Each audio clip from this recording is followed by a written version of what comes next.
ओम शांति। आज की कहानी है राजा और व्यापारी। राजा और व्यापारी में बहुत अच्छा दोस्ती था। राजा अपनी मन की बातें व्यापारी से बोला करते थे और व्यापारी अपनी मन की बात राजा से बोला करते थे। एक साथ खाते थे, एक साथ रहते थे। एक दिन व्यापारी ने अपने गोडाउन में गया तो देखा बहुत सारा काठ पड़ा हुआ है, उसमें से चंदन का काठ ज़्यादा है। तो व्यापारी के मन में विचार आया कि इतना सारा चंदन का काठ पड़ा हुआ है, ये कैसे बिकेगा।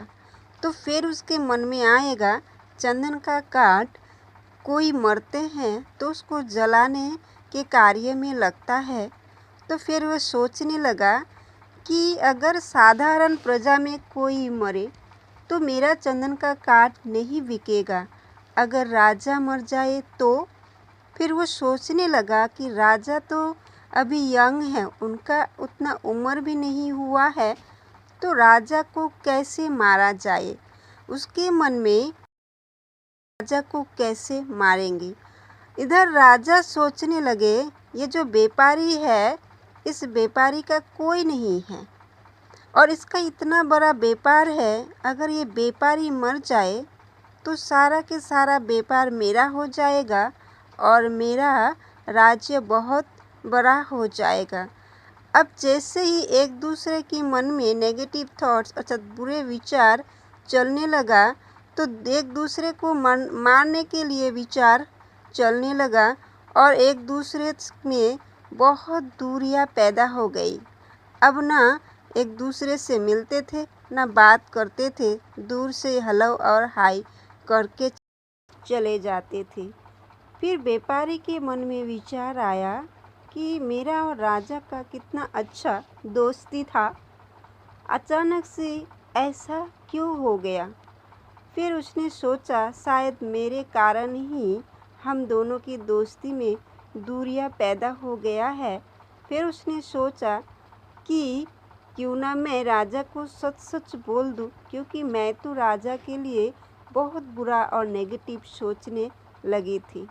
तब उसने राजा के पास गया और सब कुछ सच सच बताया। इधर राजा सोचने लगा कि मेरे मन में भी तो बहुत बुरा विचार आया था व्यापारी के लिए, इसीलिए मुझे भी सच सच बता देना चाहिए। और व्यापारी को राजा ने सब कुछ सच सच बताया। फिर एक दोनों में बहुत अच्छा दोस्ती हो गया और दोनों ने सोचने लगा कि मेरे मन में ऐसा विचार क्यों आया।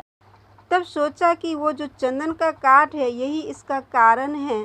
तब राजा ने कहा कि मैं एक मंदिर बनाता हूँ और उस मंदिर में हवन जलाएंगे, जो सारा चंदन का काठ उसमें जल जाएगा।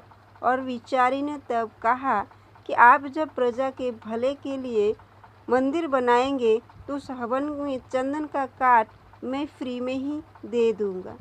जब मन में नेगेटिव विचार आते हैं यानी कि बुरे चिंतन होता है तो एक दूसरे को मारने के लिए भी तैयार हो जाते हैं।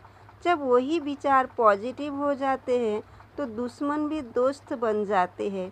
इसीलिए हमें अपने विचारों को चेक करना है, अपने अंदर झांक के देखना है कि खुद के लिए और दूसरे के लिए मेरे मन में कैसा विचार चल रहा है। जब हमने विचारों को चेंज करेंगे तब ही हमारे जीवन में सुख, शांति, समृद्धि सब कुछ होगा और हम सब के साथ बहुत अच्छे से मिल के रह पाएंगे। ओम शांति।